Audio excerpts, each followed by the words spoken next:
Moi, je pense déjà que la décision, elle est en écho à un contexte français particulier qu'il s'agit d'analyser. C'est-à-dire qu'il y a une insuffisance déjà par rapport à la décision qui est claire et ça rentre complètement en écho dans une bataille franco-française qui est une bataille très ancienne, qui est celle de la guerre de libération elle-même où, on va dire, le camp français était divisé. Il était divisé entre plusieurs parties, et notamment à la dernière partie. D'ailleurs, ça renvoie au contexte proche.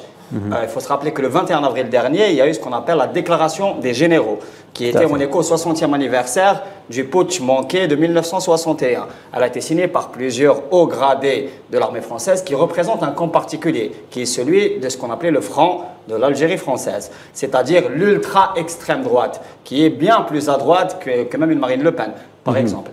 Et le rapport Stora, par exemple, qui a parlé de groupes de mémoire en France, il a été décrié par absolument tout le monde, y compris par cette partie-là de la population qui ne reconnaît pas encore la Ve République, qui elle-même est née d'un coup d'État en 1958 et qui est toujours d'ailleurs de cours. C'est-à-dire qu'en France, si vous voulez, la guerre d'Algérie n'a pas encore été dépassée.